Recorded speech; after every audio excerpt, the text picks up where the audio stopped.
Let's go! I'm feeling like I'm winning and I'm feeling like I gotta get away, better than know that I don't, and I won't ever stop, cause you know I gotta win every day. Go! See, you wanna pop me, just know that you will never flop me, and I gotta be a little cocky.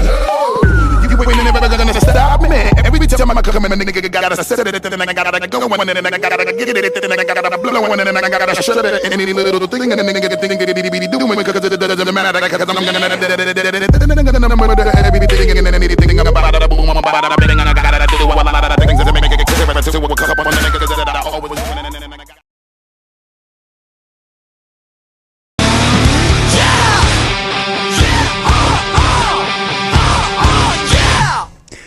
Well guys, just wanted to do, we're getting towards the end of the season here.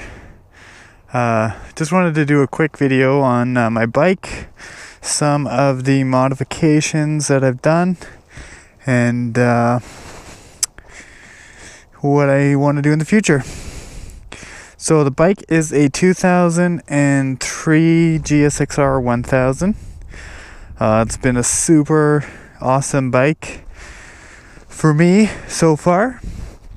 I've had no mechanical issues with it whatsoever, just routine maintenance and stuff like that, and I kind of am a little rough on her but she's holding up on me, and even on the track day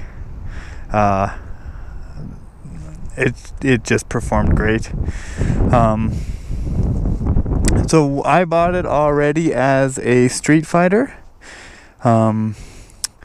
It didn't have really adequate lights or real paint job, so to speak.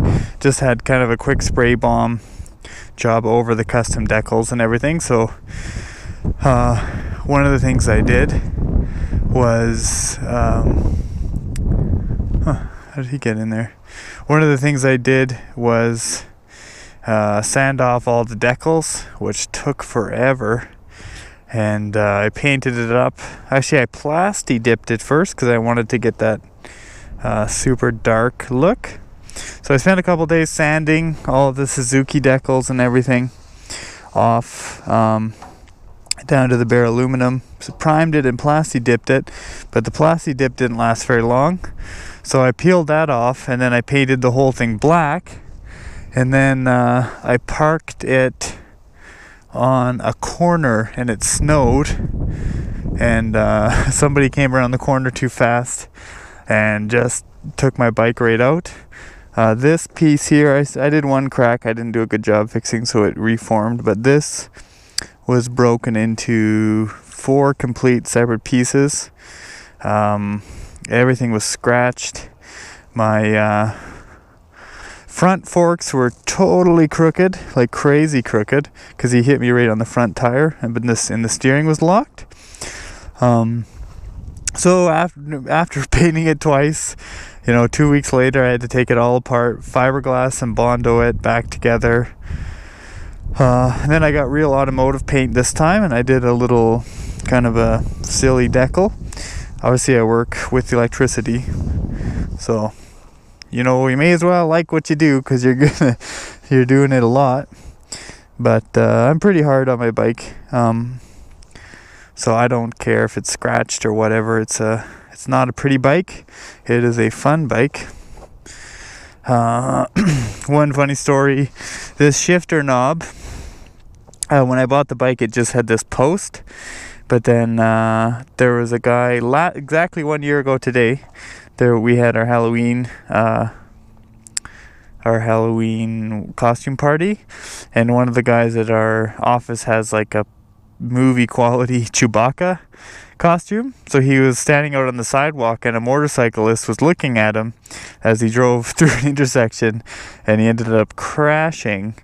And a couple days later, I was walking to my parking spot, and I noticed a nice shifter knob. It was broken here, but I took the rubber shifter knob out of the gutter, put it on my bike, and then I decided to go down an abandoned railroad track, and the shifter knob fell off. So I just quickly went to Home Depot and got a replacement. But this works. You get nice feedback compared to rubber.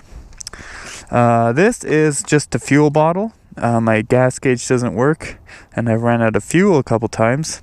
So I installed this as a fuel bottle and to kind of act as a frame slider.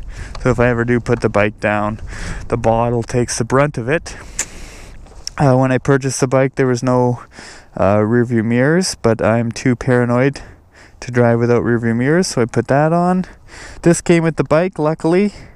I've redone the wiring harness a couple times, just because I've been having problems here and there, but the aftermarket speedometer was already on it, but I hope to upgrade this one, because you'll see when I turn it on, see how there's one there? I'm going to do it again. So the speedometer only goes to 199. So I don't never know my top speed on track, just because there's no 2. It either is a 0 there or a 1. And once you break 200, the speedometer reads 199. So the main piece of my bike is these headlights. Super bright LEDs. They're actually made here in the city. They look a little funny because I point one up to be bright for my high beam, and it works really good. So if I were to take it to a show or whatever, I would adjust these angles to match, but for functionally, this is the best setup. They're really narrow beams, so I got to kind of angle them. They're made by Lux, and they're kind of I live in an oil field area, so these are kind of designed to be explosion proof fixtures for on top of an oil rig. So they're super bright, but I work with this company a lot in my job, so they're a great company and I really love their products. So I asked them if I could get some for my motorcycle, and they were happy to help me out. So yeah, and there you see Lux, and these signal lights obviously I got custom ordered as yellow, and popped those suckers on. And then what I did, because I don't want to break these onto the track, is I just put a terminal block there so I can easily just pull them off without having to access my wiring harness, which we've all done too many times. So yeah, when the guy hit me, I never finished that story, this broke, so I just ground that down and ground that one to match. So I've got custom shorty levers. So, and when he did hit me, I did all the painting actually before I tried the bike out, because it was snowing. So took a weekend or 2 weeks and did all my painting. But then put everything back together, and I took the bike down the road, and I just couldn't even drive straight or turn.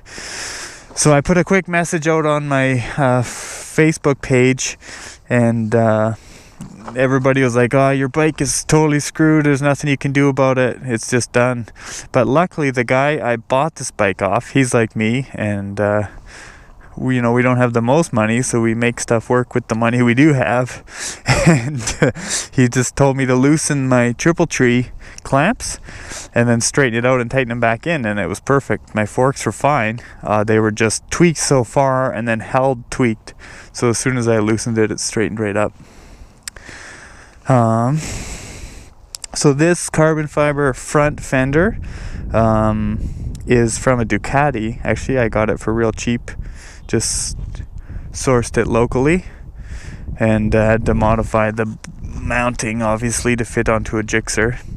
But I like it, and it was cheap, and I didn't have to order one off the internet. So so far I've never actually bought anything off the internet in my life. I just believe in supporting your local. So that's what I did. Got a local one that worked, and that's probably the best addition to my bike, having lights that worked and a front fender. If you've ever driven without one, it is terrible in the rain. You get more wet from the road than you do from the rain itself.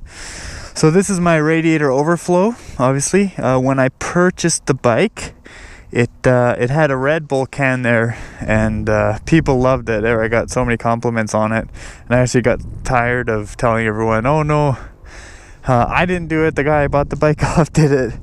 And then my brother parked his bike in and dented the Red Bull can, so I thought, oh, I'll just upgrade to a metal one.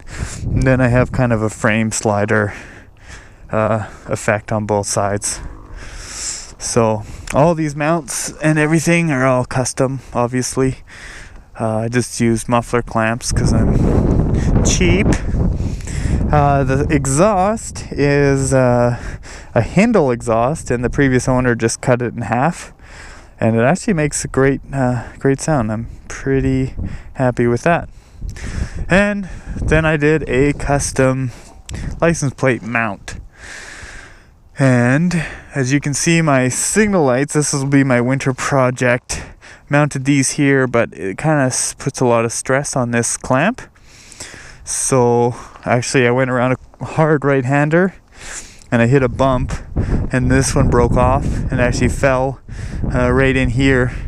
Luckily I was able to pull over before I got caught in the wheel or anything. But so this is broken. That'll be my winter project. So we're using arm signals for now, and I think that's it. Huge fan of Suzuki. When I bought the bike, I asked the guy what, after I bought it, I said, what oil have you been using? He goes, oh, to be honest, I never even changed the oil. And you might want to do that, because the person who had it before me crashed and let it sit for 2 years. So obviously I changed the oil right away, and I've been changing it way more often than required since then. But all in all, never had a problem with the bike. It's been a great bike. Huge fan of the Japanese sport bikes.